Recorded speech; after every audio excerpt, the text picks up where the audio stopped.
This guy has one of the most broken abilities in the entire world. He owns a personal dungeon that belongs only to him, and he can build and modify it however he wants. On top of that, he can enter it whenever he pleases. And it gets even crazier. He can trap as many monsters from the outside world as he wants inside his dungeon. My guy is literally kidnapping monsters and throwing them into his own private farming zone. Once they're trapped inside, there's nowhere to run, and the entire dungeon is packed with deadly traps. And whatever survives the traps gets introduced to his fists. The monsters never stood a chance. This lets our guy farm levels like crazy, leaving everyone wondering how he became so strong so fast. So how did our boy end up with such an insanely broken skill in the first place? Seo Yul is the rescue hunter who saves hunters and civilians. Our main character's primary role is a searcher. In the present scene, the team arrives at the incident site where the Bureau hunters prepare to head into the gate to rescue the Epic Guild members. Just as the team is about to head in, a man approaches them with a sardonic smile, calling them hardworking rescue workers. Seo Yul seems pissed off at the sight of that man, who turns out to be an executive of the major guild known as Overcross, Baek Junhwan. With the malicious intent Bayek radiates, this man forces small partner guilds into gates indiscriminately, raking in the cash whether people die or not. To be more exact, Baek Junhwan is a petty old man responsible for countless emergency calls. Our boy, having enough of this old man's bullshit, walks away, reasoning they're in a hurry. The old executive suggests that their guild could offer some assistance, wondering if they really don't need it. Seo Yul is low-key mad at the audacity of Baek Junhwan, since the whole mess is his fault, and he's still trying to boost his guild's reputation like the tenacious bastard he is. Our boy makes it very clear to the executive that they can handle their own business, refusing any kind of help from Bayek's guild. With that, the Bureau hunters head out for their mission, while the old man is put back in his place as his ego is shattered. The scene then takes us inside the dungeon, where a female hunter is trying her best to heal her team member who's on the verge of death. She uses her healing powers, begging her team member not to die on her, and mentioning that she already sent out an emergency signal. But the situation spirals out of control when the dungeon monsters appear, and all of a sudden, the hunter surrenders herself and loses the little hope she had to save her dying comrade because she knows there's no way to escape. She closes her eyes shut, ready to be devoured by the monster. However, fate had some other plans when Seo Yul comes to the rescue at the right time. In a single strike, he defeats those monsters with his spear. The hunter is left staggered, unable to process that she'd been saved, when our boy lends her a hand, asking if she's alright. Just then, the manager of the rescue team announces that the ghouls are swarming in from the way they came and asks Seo Yul to find another exit so they can get the hell out. That's when our boy activates the skill Silent Voice that focuses on sound. This skill assists him in mapping out the dungeon structure through echoes, and that's how he impressively finds another way out. Seo Yul informs the manager that he found another way out. The manager looks like a proud dad at that moment, and without wasting any time, they head to the other route. The manager grabs the girl hunter, scampering along with the team because the monsters are chasing them. The hunter, knowing that she's in no position to complain, feels uncertain about the route they're taking. The manager confidently lets out that their searcher, Seo Yul, might be a D-rank hunter, but his skills are top tier in this country, so she can rest assured. But soon, manager Lee Han regrets praising him too much when they are overwhelmed by ghouls that keep emerging in their path. The manager checks with our boy if that is the right path. While the rescue department is fighting off the ghouls that keep swarming, our guy is certain that this path definitely leads to the exit, or so he thought. The problem is that those ghouls also know exactly where they're headed, so they are being followed by them. But it's a different story if a necromancer is pulling the strings. Therefore, Seo Yul activates his sixth sense, and having felt those eyes on him for a while now, he's certain that there's definitely someone nearby controlling these ghouls. Suddenly, as they're fighting the ghouls, a magic circle materializes, and Seo Yul screams, warning everyone to get out of the circle this instant. That magic circle seems to be the boss monster's doing. On the other hand, the manager asks Seo Yul to forget about him and run, but our boy lands a kick on the manager's back to throw him out of the circle, and Seo Yul himself becomes the sacrifice. As soon as he's trapped inside the circle, our boy's movement speed is restricted. Manager Lee Han decides to get Seo Yul out of the circle, but he's halted by our boy, who warns him not to come any closer. Our searcher requests the manager to leave now, or else they're all gonna die. He commands Lee Han to take the others and get out of here. Manager Lee Han makes a wise decision as he walks away from the life-threatening situation, apologizing to Seo Yul. Smiling, our boy tells him not to act like he's already dead, affirming to the manager that he has no intention of dying today. After the team leaves, Seo Yul is trapped in the magic circle, surrounded by the ghouls, and he knows exactly whose doing this is. He calls out the monster Characly, the dungeon boss, who was toying with them from the start. The dungeon boss, Characly, smirks and confesses that was the plan all along. but he's surprised by Seo Yul, who's quite good at running away. Caracal is curious to ask how our boy knew the layout of the temple as well as he does. Our boy doesn't plan on revealing it unless the dungeon boss is letting him live. But the dungeon monster has no intention of sparing such a cunning human. Instead, he decides to just turn Seo Yul into a ghoul. Without any reluctance, Caracal curses our main character, who starts transforming into a ghoul as his health drastically depletes. During this, Seo Yul becomes convinced that maybe this is the end. He low-key regrets that he bluffed for nothing and could have asked for help, so maybe he could have made it out alive. But no, he refuses to be selfish. In those moments, he is reminded of guild hunters who chase fame instead of saving lives. In a world crawling with hunters like that, Seo Yul remembers the hero who saved him. The hunter who genuinely felt apologetic for not being able to save everyone. The hunter who wept over the loss of people. Seo Yul yearned to be like him, just like that bureau hunter who deeply cared for and protected the weak. For that freaking reason, our boy refuses to die at the hands of this monster, and activates all the skills he possesses, including silent voice and his sixth sense. At that moment, he desperately searches for something that could save him, anything at all. With the help of these skills, he shortly finds a glowing monument, and then things take a rather surprising turn. Our fella inadvertently stumbles upon and accesses the records regarding a hidden class. Gasping, even Seo Yul can't process that he got access to a hidden class. On the contrary, Caracal decides to put Seo Yul's misery to an end as he commands his ghouls to devour our fella. While our boy is battling a life or death situation, the plot turns into intense suspense when Seo Yul receives a notification asking if he would like to change his class to the hidden class, the Labyrinth Architect. Things get stupefying when the ghouls are inches away from tearing him apart, and Seo Yul, with nothing to lose at this point, screams as he accepts the panel's request. Just like that, his class gets shifted and shortly, the tutorial for the quest begins. Our boy gets teleported elsewhere while the dungeon boss is left baffled as Seo Yul vanishes. On the other side, a profile panel pops up in front of our boy, and he learns that his old class, Anonymous Observer, is gone. He realizes that he has reawakened and finds himself in the tutorial zone. Seo Yul is then assigned a class change quest to use the map in order to kill 20 ghouls that have infiltrated the labyrinth. Our guy is confused by the map function when suddenly a map materializes in front of him, and surprisingly, it's easier to read. Our fella reads the map, spotting all the ghouls that are indicated by red dots. Seo Yul understands how things work in the labyrinth, realizing he needs to use this map to hunt the ghouls down within a day. While it might sound crazy to some, for a searcher like our dude, it's freaking doable. The quest begins, and Seo Yul awe-strikingly kills almost all of the ghouls, with only 4 remaining. With only 30 minutes left, urgency presses upon our guy to kill them faster. From our main character's point of view, the tutorial was going smoother than expected. He easily looted a weapon from a ghoul, and after that, he utilized his mapping skills to slowly thin out the ghouls. Undoubtedly, if things kept going like this, he was sure he'd finish the quest within the time limit. That is, until he saw a giant ghoul chasing him. Luckily, unlike other ghouls, this massive ghoul travels alone, but upon reckoning, it was a mystery whether he could even kill it at all. Even so, if Seo Yul has to kill that thing, he needs to take out the other ghouls and buy himself some time. Suddenly, our fellow witnesses that massive ghoul following him like a freaky phantom. Seo Yul gets startled, but still, he's glad that this monster is alone. However, as the plot unravels, the odds are stacked against our dude as that massive ghoul joins the pack, marching forth as a unified force. Seo Yul calls that thing a sneaky bastard, as he at least didn't expect it to join the pack. Never in his wildest dreams did Seo Yul think that not checking the map properly because he was on a time crunch would lead to a worst-case scenario like this. Instead of panicking, our fella decides to keep his calm and revise his plan. To begin, the maximum number of ghouls he could handle at once is 2.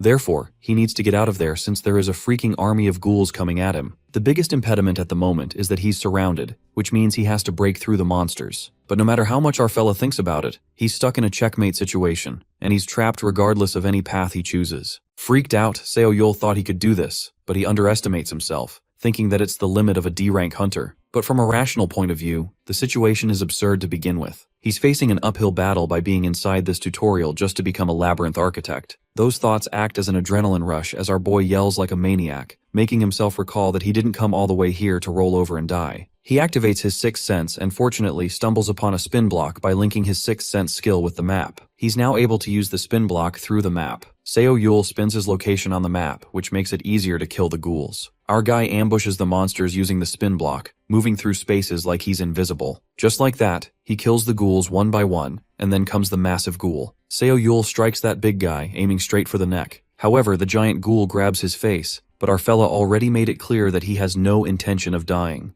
With that, he finishes that monster with a single ultimate attack with his weapon. Just like that, our fella completes the tutorial, and his class successfully changes to Labyrinth Architect. He even gets rewarded with the King of the Labyrinth Sphere. After that, Seo Yul returns to his safe area. Outside the dungeon, Manager Lee Han gets frantic, urging to return to the dungeon to rescue Seo Yul. However, the other team members give Lee Han a reality check that the dungeon gate has suddenly vanished, so there's no way to find him. While the situation is tense, our boy comes walking nonchalantly, chewing his ice cream. He approaches his team members, wondering why everyone is so fired up. The team members are rendered speechless when they see Seo Yul walking up to them like nothing happened. Later, our boy checks out the sphere he's got. The sphere is a skill that allows him to imprison opponents within the labyrinth. He believes that this will be his primary skill outside the labyrinth. The S-rank sphere can forcibly imprison enemies within the labyrinth. However, enemies who escape by defeating the labyrinth boss will become even stronger. Seo Yul gets the warning that he shouldn't just recklessly lock up enemies. Since the sphere is invisible to others, he thinks that it'll be easier to trap people inside.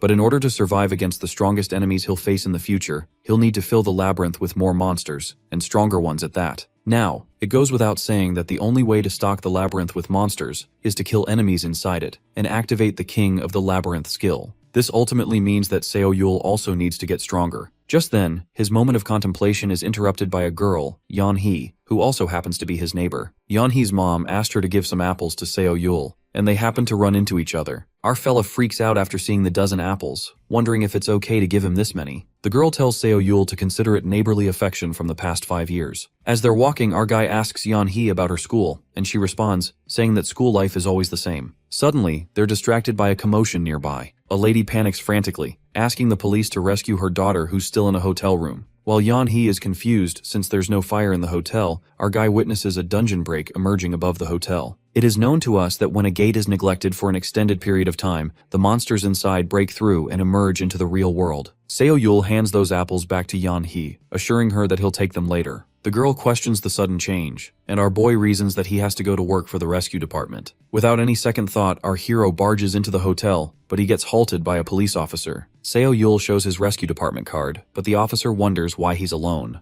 Our guy informs the officer that he'll head in first, and the rest of the rescue team will be here soon. Just as Seo Yul rushes inside, the police officer grabs his shoulder, warning that there's currently a pack of goblins inside the hotel, so it's dangerous for him to go alone. Our fella emphasizes that this is the very reason he needs to go in there. He overheard from the lady that her little child is still trapped inside the hotel, and since the guild hunters who should have been here first haven't arrived yet, he has to go in. With that, Seo Yul fearlessly walks forth, uttering that he's not alone to begin with. It appears that originally the gate in this hotel was assumed to have been cleared by the Hanul Guild, which is in charge of this area. People trust the guilds to clear the gates and go on about their daily lives. But the hidden truth is that guilds don't pay attention to gates that aren't profitable. As a result, dungeon breaks occasionally occur in low-rank gates, leading to tragedies like the one our fellow witnesses, where the staff and people inside the hotel have been brutally killed. With that, Seo Yul activates his sixth sense, asking the goblins to stop peeking and come out already since there's something he wants to test. He patiently waits for the goblins to attack him and shortly activates the sphere. In the blink of an eye, those goblin monsters are sucked inside the sphere, trapped and baffled. Our fellow reminds himself that the current him is the master of this labyrinth, as well as a dungeon manipulator true to his name. Now this is where the real fun begins. A one-star monster of the goblin lineage, the Red Goblin. They are a species that moves around their leader, and in all aspects, they're not much different from regular goblins. However, there's one difference, but Seo Yul is determined not to let that happen. He realizes that these goblins have been playing tricks while he was busy. Wondering if they're getting used to the labyrinth, he finds the situation beneficial either way. The ghouls are auto-hunting for him, but since there are so many goblins sucked into the labyrinth, our hero decides to keep an eye on them as he moves forward. He leaves the goblins to play their tricks, knowing damn well that inside the labyrinth, they're the ones being hunted anyway. Upon reaching the 7th floor of the building, Yul spots little Somi crying as she hides in a corner. Our hero assures the little girl that she's safe now that he has taken care of everything. While he escorts her out, the little girl wonders if he actually wiped out all of the monsters himself. Seo satisfies her with a confident confirmation, knowing that driving the ghouls into the labyrinth was a good move since the ones they caught are basically the ones he caught. As they came up here, the goblins were using their sense of smell to constantly search for hiding humans. If Yul hadn't shown up on time, Somi would have been caught by them in no time. Just then, he receives a warning, alerting him that over 50% of the monsters defending the labyrinth have been annihilated. As they reach the elevator, Seo instructs Somi to take the elevator down alone, reasoning that he has to catch the bad guy who's still left. Pulling out the sphere, Yul finally detects the guy who was the one causing trouble. It was the Red Goblin King. Our guy concludes that all the ghouls will be hunted down by him if this keeps up, making him contemplate if he should make him fight the labyrinth boss before the ghoul numbers drop any further. But Seo quickly drops the idea when he realizes that it's going to turn into a hassle on its own if the boss loses by any chance. Nonetheless, he decides to go in himself since there's something he needs to check as well. Upon entering, our guy is welcomed by the sight of the place being totally wrecked. Swiping his fingers on the screen, he summons the Red Goblin King in front of him. As they fight, Seo feels his body light compared to his fatigue. The level he reached after awakening as a labyrinth, our guy definitely feels that it is different from before. His original plan was to just test the waters and use the ghouls, but he's confident that he can handle this alone. With that, he lands a fatal blow to the Goblin King. He begins rage-baiting the Goblin King by asking him where his momentum from earlier went. He claims to have invested 2 million won in him and comments that if he's the king of the pack, then he should at least show a fitting performance for one. The thing that made the head of the goblins lose his shit is that Seo asked him if he was scared of him. The beast sprints towards our guy with serious killing intent while he continues to enrage him. As the goblin leaps on him, Yul pulls the thing he had been wanting to test, a repulsion device that is indispensable for any labyrinth. As the monster gets caught in it, our hero bids him farewell before he's mercilessly annihilated. It took 20 gold to install, but Seo finds these traps worth the investment. Moreover, the performance is guaranteed, to the point where he feels sorry for whoever gets caught in it. He's then notified about leveling up, and the pack of goblins he defeated have been incorporated into the labyrinth. As soon as he gets out of the building, he is welcomed by his angry manager, who claims to have been here for a while now. He questions our guy about what he's been doing all by himself, in utter disbelief that he took care of all the red goblins. Seo Yul tells him that he can't remember a thing since he hit his head, and his manager seems to be done with this excuse, demanding to know the truth. Our hero suggests that maybe he'll remember if he buys him beef. They're busy arguing when the manager of the Hanul Guild, Kwon Seong-sun, approaches them. He apologizes for interrupting them before starting the conversation, expressing formal gratitude for cooperating in resolving the dungeon break. With that, he gets straight to his point and indicates that they refrain from giving interviews to reporters regarding this incident. He clarifies that their guild does not want this incident to spread to the public. Before offering to compensate the hotel for damages, Kwon implies that the negative stories will just make the residents more anxious and claims to make a generous donation to the bureau as well. Seo Yul realizes that these are the tactics they've been using to silence people. Even so, he thinks he's half right.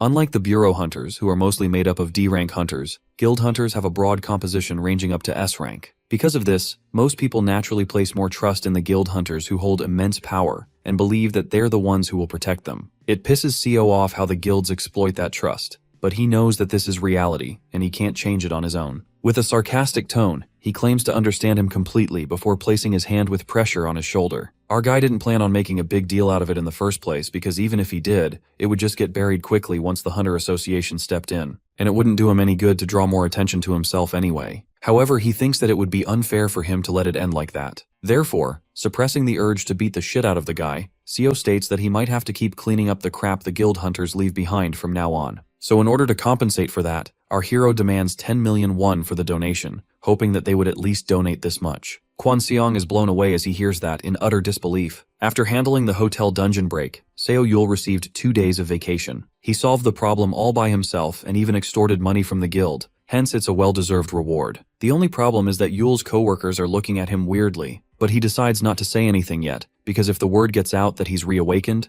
things could get annoying. So for now, our guy is focusing on managing the labyrinth. For that, he first needs to use currency to repair the cracked walls of the labyrinth and respawn the monsters. The currency is gold, the universal currency for hunters. It's easy to calculate since the labyrinth doesn't have its own separate currency, but the problem is that it's insanely expensive. Seo calculates the total maintenance cost to be 53 gold, which is 5.3 million won. That's almost twice his monthly salary. Our guy has gathered 80 gold so far, hence he thinks that he should at least invest this much. He's interrupted when Lee Jong-hae from the monitoring department calls him. Yul wonders why she's calling him on his day off and tells her to get to the point as soon as he picks up the call. Jong anticipates that he's spacing out in a park anyway, assuming that he has plenty of time to use his seeker skills. She wonders if he could track down someone for her but hears no response from the other side. Meanwhile, Seo is busy thinking about the labyrinth, wondering if he needs to respawn all the labyrinth monsters. He plans on cutting down on wasting gold and stepping in himself if necessary. He's busy stressing over it when he hears noise coming from his phone. Losing his cool, he barks through the phone, reminding Lee that she's in the monitoring department so she can track down a single person on her own. Jong-hae starts begging him, luring him into it with the reward of beef. Furthermore, she states that once Yul hears who the person is, he'll want to find him himself. The missing person turns out to be Kang Tae-san, which adds to Seo's curiosity. He low-key wants to see him at least once. He's confident that he can find him in no time if it's someone of his caliber anyway. After a while, we see two old men arguing while playing Jengi. One of them gets mad and demands to switch over to Baduk and play again, but the other guy refuses. Meanwhile, our guy stands there as he witnesses the game. He could feel it from far away, but seeing it up close is no joke. The dark red aura that only the powerful awakened possess. With an aura like this, the old man stands out even from a distance. Nonetheless, Seo Yul is a bit skeptical if he's really the guy he's looking for. He looks way different from what he imagined. His thoughts are interrupted when one of the old men, after seeing him staring at the game for a while, asks him if he knows how to play Jangi. As soon as Yul tells him that he knows a little bit, he whispers to him to help him make a move that will beat the other old man, his opponent. Our hero, after carefully examining the game, suggests that he move the chariot first. His words are cut off when something is tossed at him, but he manages to dodge it with his sixth sense. It looks like the old man our boy had been looking for has exposed himself already, one of the only 5 S-rank hunters in Korea, and a hunter known for turning whatever he holds in his hand into a deadly weapon. The old man states that he can't overlook his useless backseat gaming. The S-rank hunter, Kang Tae-san, also known as the Weapon Master, questions SEO if he's from the monitoring department. Our guy reveals that he's a seeker belonging to the rescue department. As a response to this, Tae-san remarks that he has quite arrogant movements for a guide, to which Seo comments that being too talented is his flaw.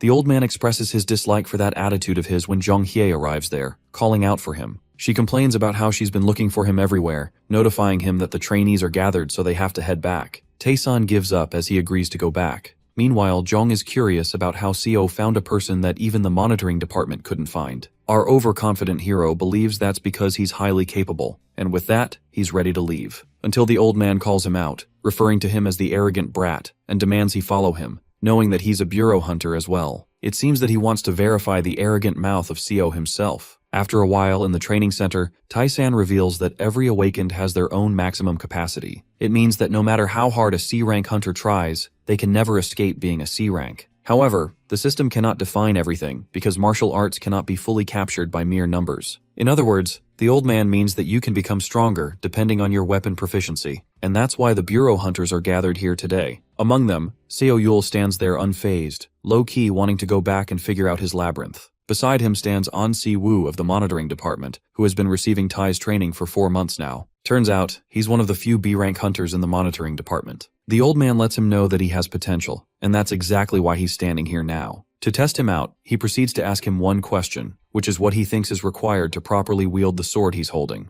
An believes that overwhelming strength and understanding of his skills are required to properly wield a sword. Tae then points out Seo and demands an answer to the same question. Our guy, without needing to think deeply about it, replies that it's the will to wield the weapon. The audience starts to question Seo's skills, wondering if he's even a trainee. The old man remarks that his answer was careless, asking him if he's sure about it. Yul, on the contrary, is certain about his answer. Even so, he's surprised by how sharp Tae is. Kang admits that he's arrogant. However, his answer turns out to be the correct one. This announcement leaves An feeling enraged as he suddenly bursts out, questioning how something like that would be the correct answer. He refuses to accept this while Seo is confused about why he's acting like a child over a single question. The S-rank old man declares that this is a place where anyone with the right qualifications can stand, and even though it deviates from his original plan, he decides to give the two of them a test. In that test, they have to prove their respective answers. He asks them if they accept this test, to which An immediately responds, accepting it, but Yul refuses, saying that he's good.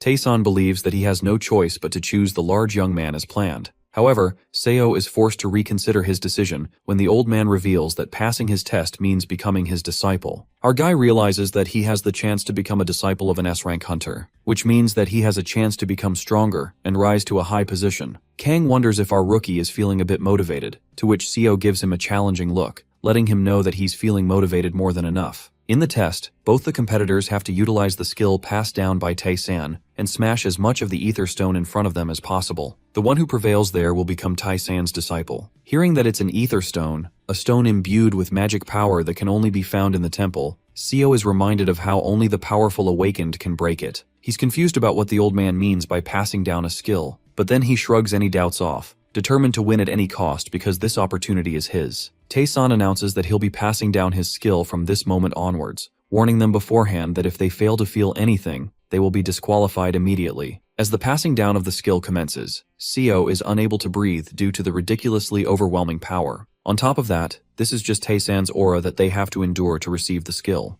Our guy feels like passing out, but he manages to witness the power flowing into him. The system notifies him that he has now acquired Serene Mind and mastered Dragon King's spearmanship. The old man, judging by their expressions, believes that they have the aptitude, because normally, people either don't feel anything at all, or pass out shortly after feeling it. An-Su, as expected, willingly steps up to prove himself first, determined to strip Yule of any motivation to step up and challenge him. He's confident that the answer willpower was absolute bullshit. Naturally, the B-rank hunter feels the need to prove himself to a D-rank hunter, though he's a bit confused as to how Yule managed to withstand the skill inheritance with his low rank. The big fella swings his sword with insane strength, causing the ether stone to break ever so easily. The audience is left amazed as they witness this, wondering why someone like him is working as a bureau hunter. The old man realizes that An mastered the Dragon King's swordsmanship and is low-key impressed. Before returning, the B-rank hunter ridicules our hunter by saying that he can't steal his senior's spot without any real tactics. In response to which, Seo wonders how someone can survive if they're always walking on eggshells. The S-rank hunter intervenes as he tells them to save this battle of nerves for later,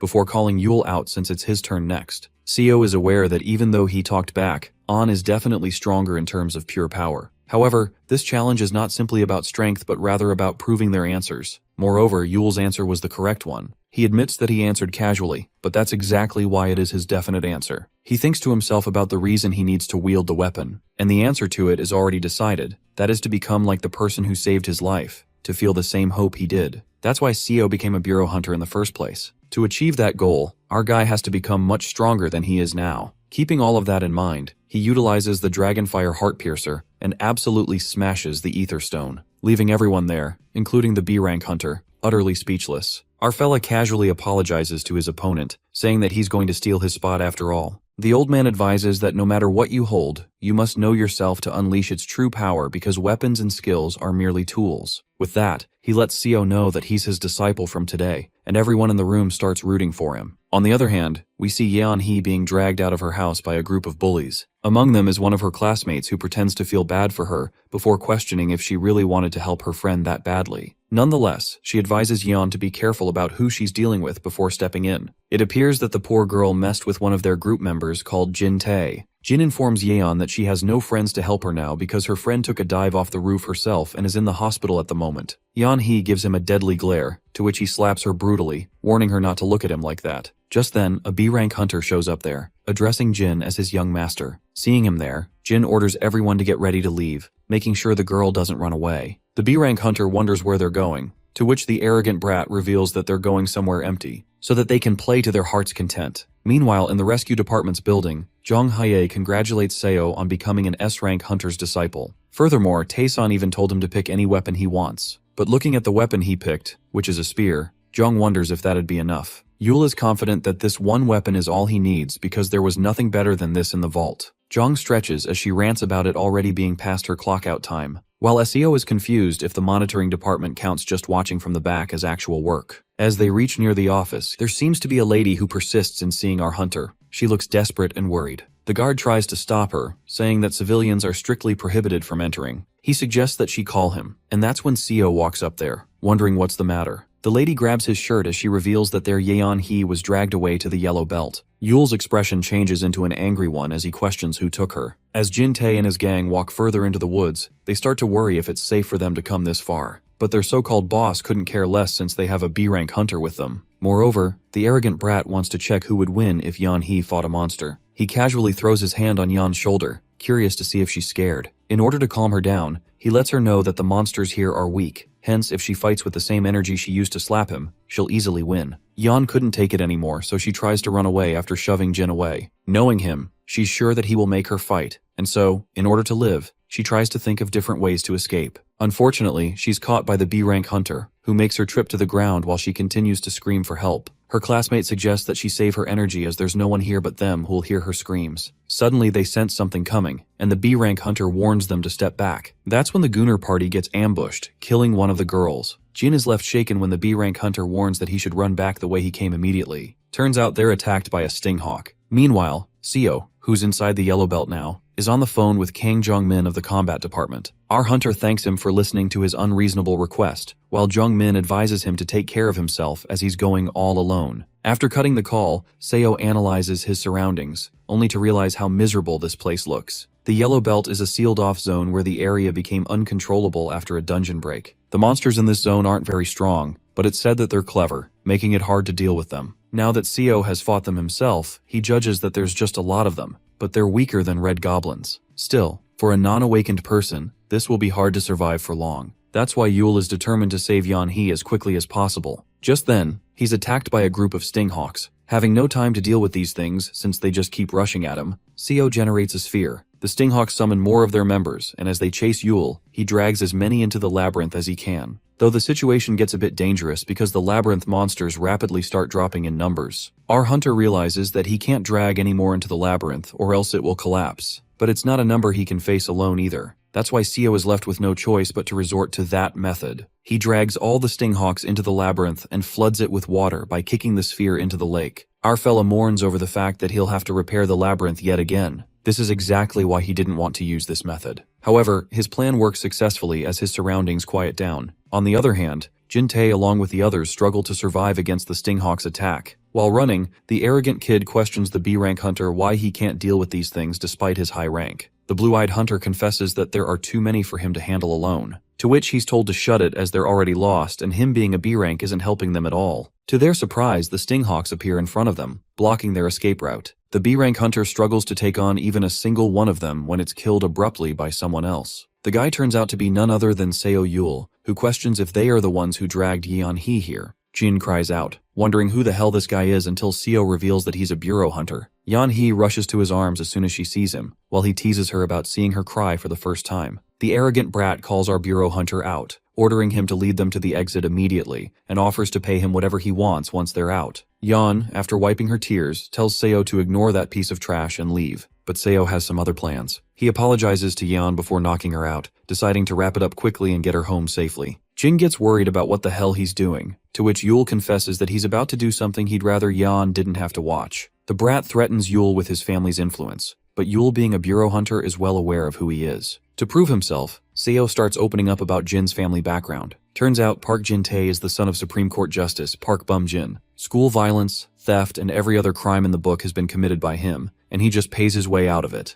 Tae is least bothered to hear all this information about himself. In fact, he wonders what Seo can even do about it. In response to which, he's booted brutally, leaving him crying out in pain. Yule believes it must be nice for him to think that money can fix everything. He suggests that Tae try bribing him too before landing another punch, which is halted when the B-rank hunter shows up, defending his master. Jin starts rooting for his savior, confident that he's going to win this fight. After multiple attacks from their side, our hunter abandons the idea of letting them off with a warning, because they just crossed the line by constantly trying to kill him. As the fight commences, the B-rank hunter is baffled as to how he's the one being pushed back by a bureau hunter who's supposed to be a mere D-rank. He starts to wonder if this guy is even a real bureau hunter. Even so, he believes that he can win by closing the distance and cutting him down. As he charges at him, Seo mercilessly punches him right across the face, causing him to drop to the ground unconscious. Jin-tae grabs his hair out of frustration while ordering the B-rank to wake up. He's convinced that the bodyguard bought his license with his father's money. It was then that Seo fully realized that the guy was a certified B-rank. He can't help but wonder if the stats he gained from hunting those hornets have finally surpassed the level of a B-rank hunter. The arrogant brat decides to take matters into his own hands and charges at our guy with a rock in his hand. Upon being smacked by the spear, he cries out in pain. Seo judges that he hasn't been thrashed like that before, wanting him to feel what the people whom he tormented all this time felt. Jin-tae straight up tells him that they should have had power or money if they had a problem with that. According to him, that's how the world works, hence he feels he isn't guilty of his actions. That's when our guy realizes that the world would be a much better place without a hopeless piece of shit like him. He's confident that he can make him suffer enough, which is why he decides to leave him to those who are actually hungry, the monsters. He leaves with Yan-hee in his arms while Jin is attacked and devoured by a group of wolf monsters. With that, the Yan kidnapping incident at the Yellow Belt comes to an end, and she is finally able to return to the arms of her family. Jong-min informs Seo that the corrupted officials from the athletics department, who allowed the kids into the Yellow Belt, are being purged by the higher-ups. It seems that things are going to be pretty hectic for a while. As those officials were being disciplined, news of the incident spread like wildfire across the media.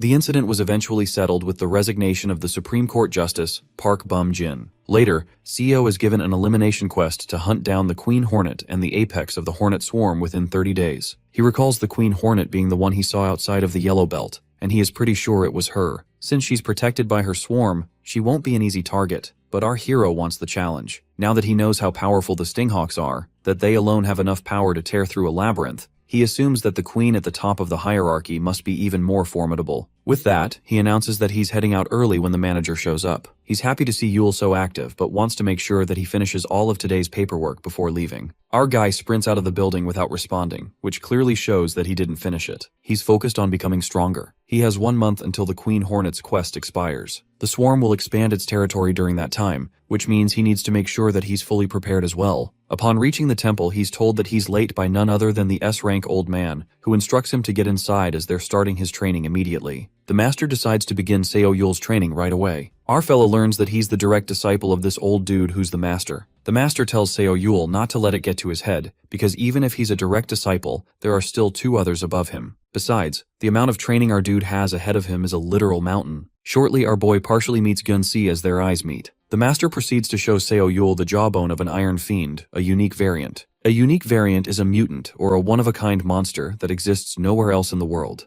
The master reveals that this jawbone was the first thing that ever truly brought him to death's door, showing a scar that's engraved on his back. It appears that forcing that jawbone open is our boy's first task. The master, exuding his godly strength, incredibly jerks that jawbone open. Even the old man finds this iron fiend jawbone stubborn as ever. Jun-si praises his master while our fella is left shocked after witnessing the master's muscles, wondering if he's Master Roshi or something. The master then commands our guy to give it a shot. Seo Yule ruminates that he's already beyond the level of a B-rank hunter. He knows for a fact that he might not be able to pull it wide open like the monster, but he's adamant to at least move that jawbone. But self-confidence gets the better of him when he uses every ounce of his power, but that stubborn jawbone won't even budge. Even the master did not expect such results. While our poor fella is struggling, the master leaves him at it and informs him that this training will build his overall physical strength. Also, the old man clarifies that there will be no next stage until he prying that jawbone open. Meanwhile, the trainer Gaeon-se is creeped out as he watches Seo Yule trying to pull that jawbone with dogged tenacity, convinced that our dude is a Nepo baby. The scene then switches to Gun-si's point of view, where he narrates that it's been 2 years since he joined the Martial Arts Association. He worked harder than anyone to prove he's worthy of being a direct disciple, but it turns out that Seo Yule spilled water over his dreams, and in the end, he got the spot. This thing doesn't settle well with him because Seo Yule is also a B-rank like him, but he's some random fellow from the bureau. No matter how much he looks at it, Gun-si finds it unfair that our guy took the spot he was supposed to be in.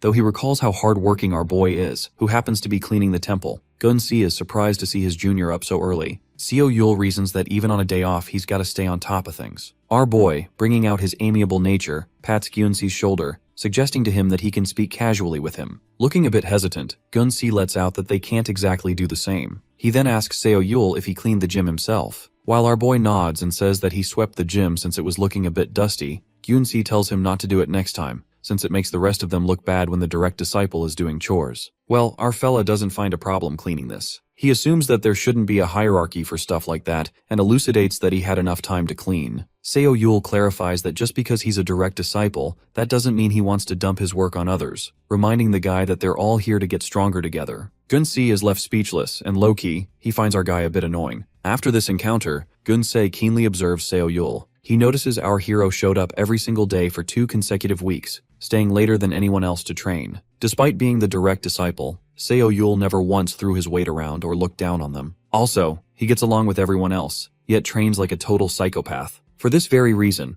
Gun-se is even more pissed at him because he's determined. Seo Yule is exactly the person Gun-se wants to be, and that is what makes him more jealous. After several days of training, our hero musters up the courage to pull that jawbone. However, he fails miserably yet again, but this time, he was very close to opening that thing. Just then, Gun-se hands our guy some water, advising him not to overdo it. Our fellow realizes that it took Gun-se long enough to drop the formalities. Abruptly, they're distracted by the sound of a horn. Gun-se reveals that it's the deployment signal for the Overcross Guild. It appears that the Overcross Guild is heading into a dungeon nearby, which explains the commotion. Our boy is surprised that the Overcross Guild is working this late at night, to which Gun-se explains that Overcross works 24/7. Seo Yule curiously lets out that Gun-se seems to know a lot about that guild. It turns out that Gun-se worked for them briefly. In the morning, the Overcross Guild comes out of the dungeon. Even they're surprised that they got all the work done in a day. We then get to know that their mission was to capture a Steelblood orc. One of the guild members finds it odd they're poaching a dungeon monster like this. Technically, they're not allowed to poach monsters like that, but it appears that dungeon monsters can effortlessly fetch at least 12 billion won on the market.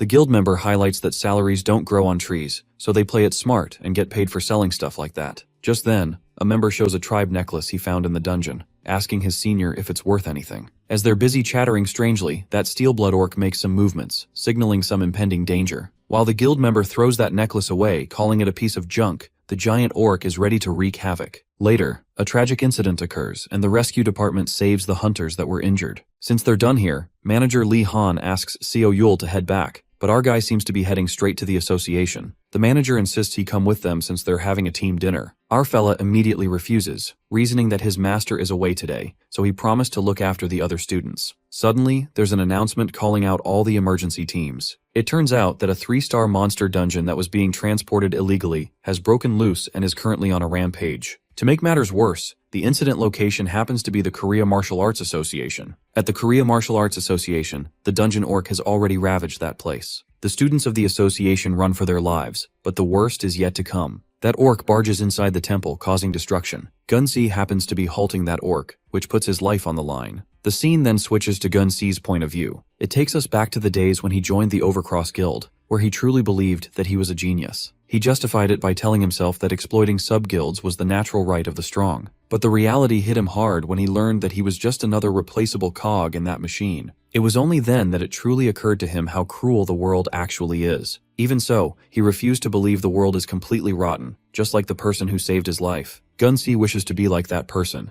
someone who chose to care instead of moving away. He desires to help someone. He wants to make the world even just a little bit better. These thoughts give Gun-Si enough strength to face that bald freak, and that's how he's managed to endure 2 years in this hellhole. To be a bit realistic, Gun-Si could barely stay on his feet, but he tries his best to hold off the orc as long as it's focused on him. While the other martial arts players run for their lives, Gun-Si faces the monster alone with the little fight that's barely left in him. Just as that orc is about to smack the life out of him, someone makes a dramatic entry through the roof. Well, it turns out to be none other than our boy Seo Yul, who acknowledges Gun-Si's efforts, telling him that he's done enough. Gun-Si appears shocked, yet his eyes exude gratitude and relief. Just like that, our guy takes over the situation from here and activates the sphere. He then enters into the labyrinth along with the steel-blood orc. While it looked like a good escape plan, Seo Yul second-guesses his decision when that bald freak orc aggressively chases him. He regrets putting on a cool front and dragging the orc into the labyrinth. Even our fella admits that orc is more of a monster than he is. He notices something peculiar about this steel-blood orc, wondering if this monster really got done fighting Overcross. He's fazed since he's never seen anyone just plow through labyrinth walls like this. Seo Yul is certain that this monster has earned the title of an apex orc, and taking him on alone right now is going to be tough. In that case, our hero decides to surprise the orc with a little gift. He shifts the location to where all the other goblins and ghouls are present, going for an all-out assault. While that orc is distracted by the other monsters, our dude plans to strike as soon as he sees an opening. Seo Yul is pissed off at the orc for destroying the labyrinth walls, and soon realizes that the normal monsters aren't enough to create a real opening. The situation pushes him to use something he didn't want to due to the high risk. But stalling that thing will just let him use more hardened blood, so he has no choice but to summon him. Well, as the plot unravels further, we get to know that Seo Yul, despite all the risks, decides to summon the labyrinth boss, Kaori. The labyrinth boss and the steel-blood orc fight against each other. In the midst of the fight, our boy seizes this opportunity to find an opening and strikes the orc. However, that bald orc turns out to be more formidable than the labyrinth boss, as he defeats Kaori with his terrifying strength. Due to the defeat of the labyrinth boss, monster respawning is currently unavailable. This makes Seo Yul simmer with anger because his dungeon boss is a nobody now, thanks to the bald freak. He activates the trap,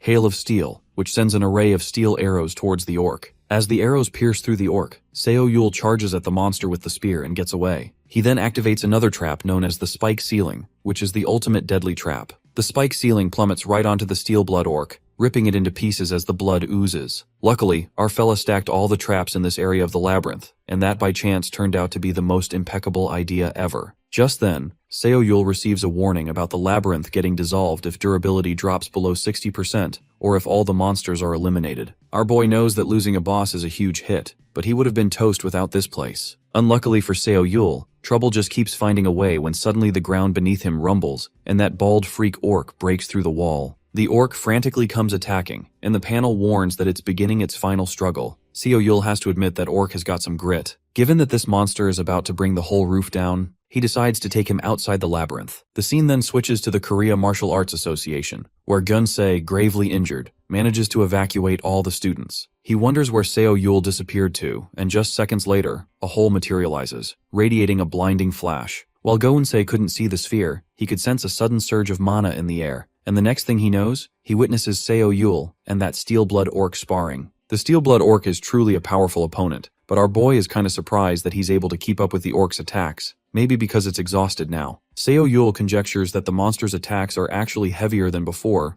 whereas his muscles feel like they're screaming just from blocking. But strangely, his body feels completely different than it used to. Well, that's when the realization sets in that those 2 weeks of training he did weren't for nothing. Although at the moment it feels like he's being torn to shreds, our boy's power just keeps surging through him like electric currents. He could literally feel the growth in his bones. Our guy then charges at the orc with his spear since things are getting intriguing now. He jabs the spear, which wounds the orc, but that bald freak grabs Seo Yul's spear and tosses our fella with brute force. He is sent flying like a football, plummeting onto the hard ground. Even with the weapon broken, Seo Yul has got something up his sleeve to pierce through the orc's hardened blood. Even in a frenzy, our dude is amused that this stubborn orc has still got some brains left. At that moment, he gets distracted by something beside him, not realizing that the orc is scampering towards him. In the meantime, Gyun-si jumps in with a sword and pierces it through the orc's arm. He yells at Seo Yul that he's buying him some time to grab a weapon. However, things go sideways when the orc brutally smacks Gyun-si onto the ground. Just then, our boy appears, and he's already got a weapon, which is the Iron Fiend Jawbone. With the monster's guard down, Seo Yul seizes this opportunity to strike. This time, he's adamant to take every last bit of energy left in his body and let it explode. It appears that the game is finally over for the Steel-Blood Orc because our hero is no less than a monster. With his terrifyingly monstrous energy, Bro successfully pries open the jawbone and chucks it over the monster's head. To everyone's astonishment, as soon as the jawbone hits the Steel-Blood Orc, its head is blown away from its body in a gruesome way. After the orc is dead, Seo Yul acquires the unique great item, Demonic Dagger. Nonetheless, our fella is thankful to the orc because, thanks to him, he was able to pull that jawbone open, which also takes him to the next stage of his training. Shortly after, Gyun-sei's vision gets blurry and everything around him is distorted. As he's about to fall unconscious, a voice pounds in his ears. It appears to be Seo Yul, who tries to wake him up and lends him a hand. Gyun-sei realizes that it's the senior direct disciple and jerks awake. Our fella is relieved after seeing Gyun-sei is okay, joking about him having 9 lives. A realization dawns on Gyun-sei that it was Seo Yul who saved him back then and even now. While our guy doesn't understand what he's talking about, he asks Gyun-sei to stay down and affirms that everything is over now. The next day, at the bureau headquarters, the place seems to be flooding with news reporters. As soon as director Baek Jun-hwan of Overcross comes outside, the media goes berserk, asking for the director's statement regarding the incident. They wonder if the old dude admits that this event occurred during an illegal monster transport. Baek Jun-hwan steps forward, offering his deepest apologies to all the victims. However, as vile and malicious as this man is,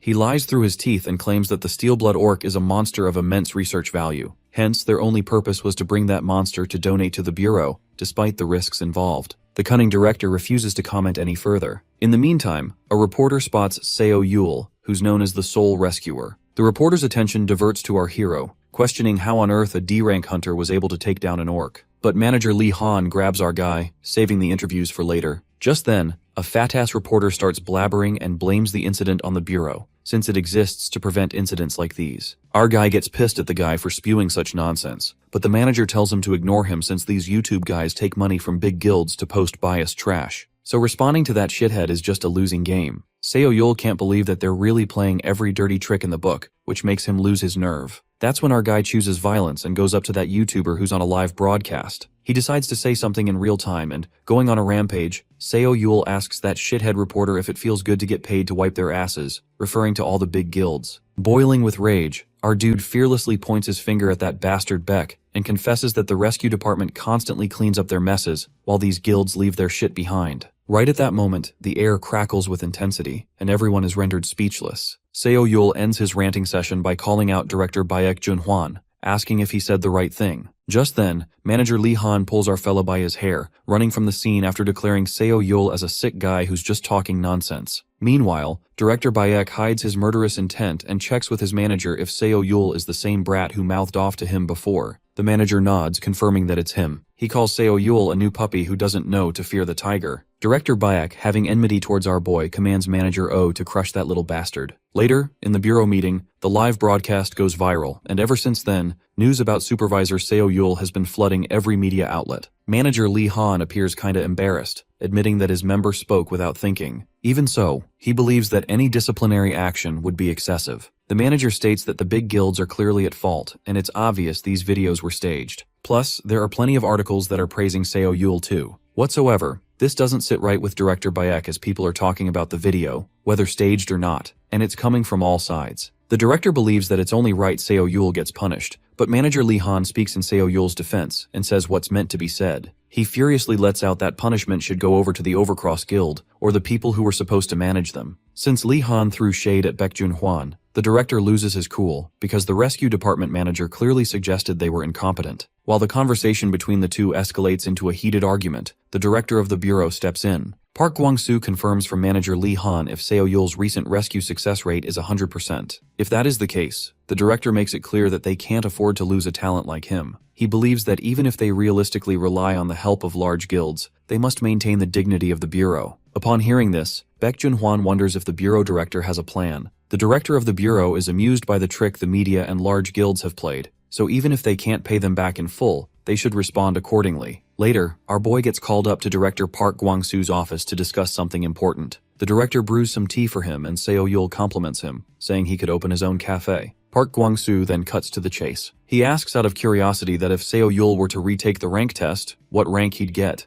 Being honest, our fellow responds that it might be possible that the new rank would be different than his current rank. The director thinks so too because, recalling past events, Seo Yul achieved things that no ordinary D rank could ever do. Park Gwang-soo mentions that it's been difficult for them too, informing our fella that there's no shortage of people trying to dig up dirt on him. At that moment, Seo Yul dubiously stares at the director, presuming about what the director is trying to get at. He assumes that Park wants him to spill his secrets because he's helping him. It appears that Seo Yul is bound to answer the questions by the director. Come to think of it, Park Gwang-soo, the director of the Management Bureau, is a master of politics who has held his position for a long time. With that in mind, our guy recalls what manager Lee Han warned him about. Lee Han advised our fella to be humble and speak honestly in front of the director. He literally begs Seo Yul to not even try playing games with the bureau director for his own gain because he'll end up hurting him. Our boy ruminates that he has followed the department head's advice so far, but this time, he's a bit hesitant. He's kinda skeptical, wondering if he should disclose about the labyrinth too. Just then, his rumination is interrupted by Director Park, who assures Seo Yul that he doesn't need to reveal how strong he's become, at least at this point. But he emphasizes that what's really important is that the bureau needs his powers. So in order to get to the point, Park Gwang-soo decides to send our fella to the countryside.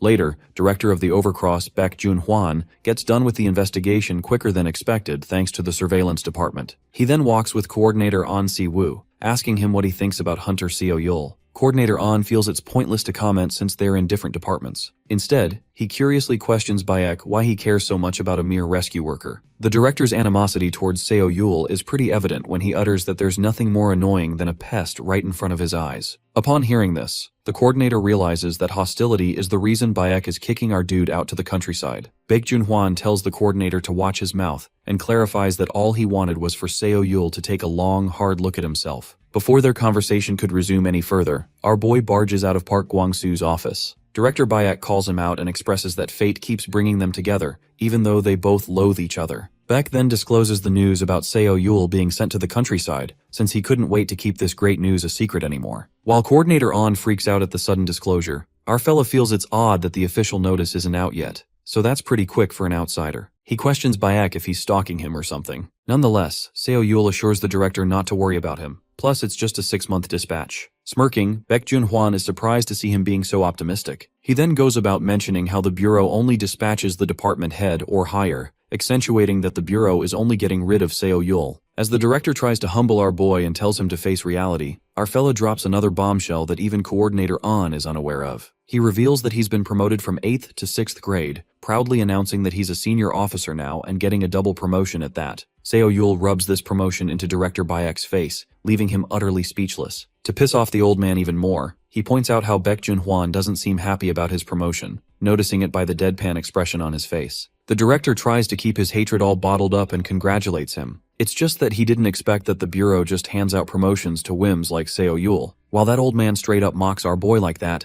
Seo Yul responds that it shows how desperate the bureau is to keep real talent like him. Smirking, our hunter understands the director's frustration since things didn't go Baek's way. This banter gets a bit too personal, and a lethal intent settles between the two. Coordinator An gets scared after sensing the vengeful spark that ignites between the two and stops them. Director Baek snaps back, realizing that he spaced for a second. Just then, the director leaves along with the coordinator. As he's walking away, our boy decides to speak his mind one more time, giving one piece of advice to the director. Seo Yul makes Director Baek realize that his attempt to break our fella by changing his location was a mistake, because no matter where he sends him off, his job as a rescue hunter doesn't change. These words pierced like an arrow through Baek Junhwan, and rage takes over him as he frantically punches the wall until it bears cracks. He couldn't tolerate sass-mouthed pests like Seo Yul. The scene then takes us to director Park Gwang-soo, where we are taken to the flashback of his conversation with Seo Yul. He elucidates that the 6-month dispatch might look like a demotion or an exile on the surface, but it's not. The director accentuates that our boy needs to show results while he's there, because that's the only way to keep those outsiders from touching him. Park Gwang-soo notices that Seo Yul seems to have something else on his mind. That's when our dude requests the director to send him somewhere that actually needs him. These words leave quite the impact on the director because he can't believe that Seo Yul would say this in a situation like that. That makes him believe that our guy is different. Meanwhile, in the rescue department, chaos breaks out when the team learns that Seo Yul has been promoted to a senior officer position and is even being sent to the countryside in just a day. But manager Lee Han already knew about this. A member freaks out because he couldn't imagine their rescue missions without their main guy Seo Yul, but the director declares that they just have to do their jobs like they always do. Nonetheless, Lee Han informs the team that the brat Seo Yul has taken a week off before he leaves, so he asks them to call him and see if he's coming for a team dinner. The guy calls Seo Yul only to find that he's busy doing some overdue homework. Well, homework sounds like some effortless paperwork, but our dude's homework turns out to be an extermination quest, which is to clear out a wasp nest. Our fella makes an excuse that he's doing chores, leaving his team members hanging. Seo Yul reckons that only 3 days are left until the quest ends. He didn't expect it, but the queen bee is already pumping out her soldiers. The bee army approaches him, but it doesn't really matter to our boy because, in the end, all he has to do is to kill the queen. While Seo Yul assumes that he's going up against some regular bees, he's proven wrong when he witnesses swarm fits, the kind of bees that fire stingers like bullets. Our fella is overwhelmed because swarm fits take a lot of energy to create, and the queen usually avoids making them. But that is not the case here. He wonders if the queen bee had them ready beforehand. Nonetheless, putting all those assumptions aside, our boy decides not to waste any more time, or else he'll be surrounded by the enemy in no time. Before that happens, Seo Yul utilizes the labyrinth traps to handle the swarm fits, while his sphere keeps the enemy off balance. While the bees are distracted by the sphere, our fella takes this chance to reach the nest to find the queen bee. However, he's attacked by the bees, who suddenly change their patterns. Dubious, Seo Yul deduces that these bees are clinging to the ground to avoid the sphere's pull. But another reason could be that the bees are protecting the queen. Our main character then narrates that the queen bee has been watching him this whole time. Weird enough, our boy feels honored that the queen is using all that tiny brain power just to kill him, but he's got a plan of his own. Since he can't respawn labyrinth monsters right now because the labyrinth boss is dead, our hero has a single ultimate move to pull off. With that, Seo Yul opens the way to the labyrinth, pulling in all the bare minimum of monsters, and then plans on escaping as fast as he can. Just like that, he clears his way from the swarm-fit bastards, and then uses his sphere to finally get his hands on the queen, who's been hiding for quite a while now. Queen Scepter at last shows herself, but her nest is not penetrable. Shortly, our guy notices that the queen's pheromones are getting intense, predicting that she's sending a signal for the rest of her swarm. To confirm this, Seo Yul activates his sixth sense when suddenly a giant bee materializes, striking him. It turns out that the Queen Scepter was calling her ultimate weapon, Winglash.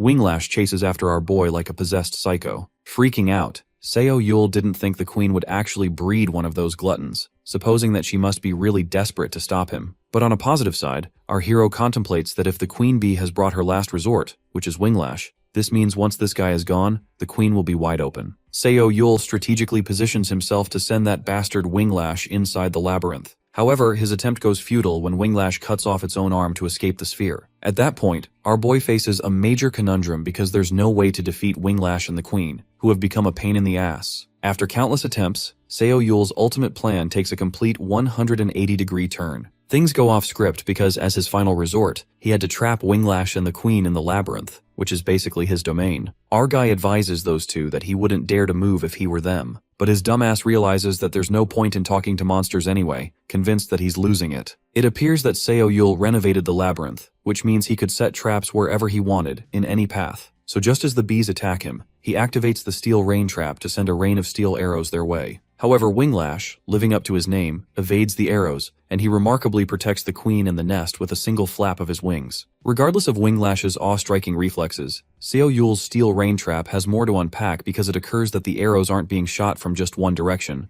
but from every side. With that, the arrows penetrate through Winglash, ripping its body apart. The death of Winglash leaves the queen bee and the nest in grave danger. Our boy had learned from past experiences and installed the whole damn place with traps just to deal with them. Now that the queen's ultimate weapon is gone, Seo Yul can easily take down the queen bee. After the Winglash swarm is wiped out, it's just Seo and the queen left. He charges at her, being fully aware that the queen's armor is tough enough to deflect a hail of steel. If so, he judges that it will be hard to pierce even with his strongest attack. He plans on digging into the inside of her armor rather than wasting his strength pointlessly now. Suddenly, a surge of power comes out from her, making Yul realize that she isn't just going to stay curled up. There are still 3 days left on the quest timer. Even though our guy has plenty of time, he wants to finish this now. He believes that if he leaves the labyrinth just because he has time to spare, it'll look like he ran away from here. With that, he casts the trap Blast Block. Up next, he plans to unleash a very potent attack, but it's a martial art with an equally powerful destructive force. Seo feels like if he's going to use this technique for the first time, he should use it on the queen. By using the technique Crimson Lotus, our hunter successfully completes the quest. While the system congratulates him on defeating the Queen Scepter, our protagonist recalls how he has saved many people up until now. Yet, in the end, he was just a weakling who was helpless in the face of truly strong monsters.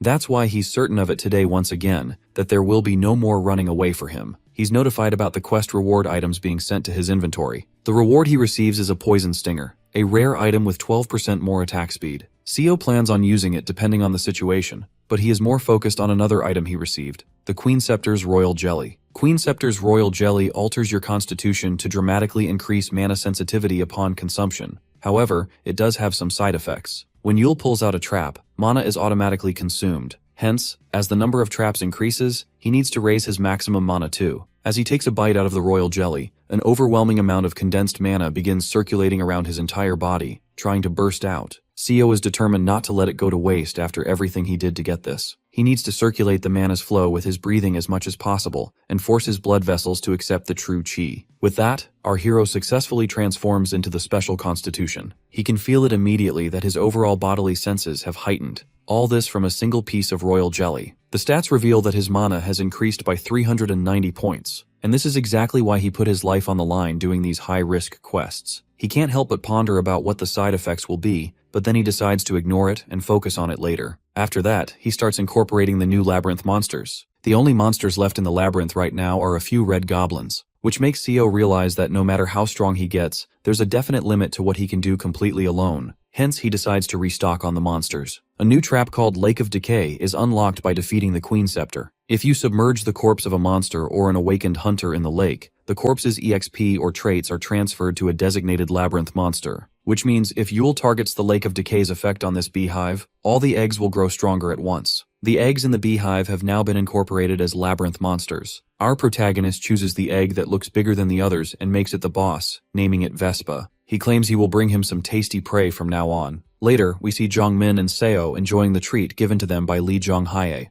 Jongmin lets slip that she must be secretly worried about Yul's dangerous request, to which Yul wonders why she's late if that's truly the case. It appears that it's not the first time that she's late, because Jongmin doesn't seem surprised at all. He asks Seo about his activities recently, since they have only a few days left until they head down to their new deployment. Our hunter reveals that he spent all his time getting food for the guy he's raising. Jongmin couldn't help but question if he's raising an exotic pet or something. Seo further reveals that he retook the rank test at the director's suggestion. His fellow hunter lets him know that he's the biggest weirdo among their peers. Also, after ignoring it for a while now, Jongmin finally asks Yul if he's also feeling that everyone around them is staring at him. Seo totally agrees, playfully wondering if his pal somehow got more handsome over his vacation or something. Jongmin, no matter how he looks at it, doesn't think that's the case at all. That is when Jong-hye arrives, casually asking if they've cooked all the meat yet. Yul remarks that she's pretty shameless for someone who's late, and hands her the task of cooking the rest of the meat now. His words are cut off when he suddenly notices Jong-hye's nose bleeding. It appears that Jong-hye is not feeling very well, as she attempts to cook the meat with her eyes completely closed. Jong-min insists that he will cook his own meat, but she refuses to let him do that, saying that their Nuna will grill it for them today, to which Jong-min tells her to at least keep her eyes open while she does it. Seo urges her to hand over the meat tongs as she's making him nervous and the grill is getting too hot.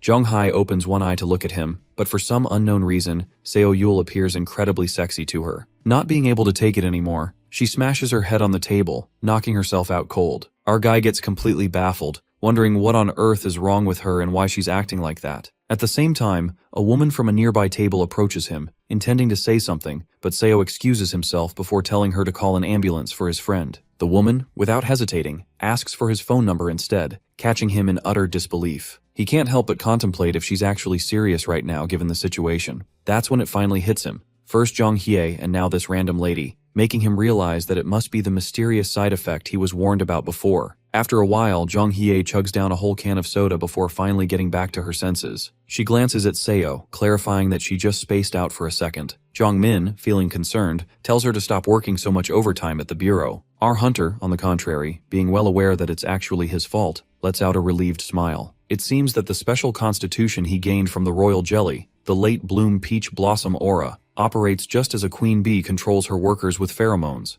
Yul didn't realize that it had the passive side effect of alluring the opposite sex. It's a pain, but he believes he'll have to be very careful now, because if he doesn't stay focused, the pheromones will keep spreading automatically. His thoughts are interrupted when Jong-hye suddenly confesses that she might have actually fallen for him at that moment, reasoning that her heart wouldn't race that much just because she's tired from work. Seo gives her a weird look before telling her that she really needs to go see a doctor. They both start messing around, and amidst that shared laughter, our hunter realizes that it's been a long while since he's had a normal, peaceful day like this. He's been so intensely focused on getting stronger lately, which makes him feel like he deserves a day of peace, at least for today. Because once he goes down there to his new post, there won't be any peace for a while. Meanwhile, in the Hunter's Rescue Department building, the doctor hands the test results of Seo's rank re-evaluation to the chief. The chief learns that it's a 7.5 magnitude, and since the S-rank cutoff is 7.8, Yul is basically operating at the exact same level as an S-rank hunter. The doctor believes that even just leaking this data to the media would do wonders for the Bureau's public reputation. The chief, on the contrary, implies that they should keep this strictly between them, and upon being questioned as to why, he states that he doesn't want to burden Seo with excessive spotlight just yet. Furthermore, he thinks that when the time is right, his true strength will come out on its own. The scene then shifts to the ship, where our protagonist catches a breath of relief. Turns out, he was being chased by his manager all the way to the docks because he left without finishing his final report. Nonetheless, Seo, after taking a look around the deck, finds it strange that there are barely any people on board for a ship of this massive size. Just then, a young kid approaches him, asking him if he's heading to Ulleungdo Island too. Yul tells him that he's going there, curious as to why the boy asked. The kid reasons that he rarely ever sees anyone new on this ship, hence the reason why he asked him that. Seo asks him if he takes this ship often, and that's when the kid reveals that he takes it on the anniversary of his parents' death to visit their graves with his grandmother. Our guy can't help but feel sorry for him, to which the boy quickly assures him that it's okay as it happened a very long time ago. Regardless, he warns Yul to be careful in Ulleungdo because it's an incredibly dangerous place,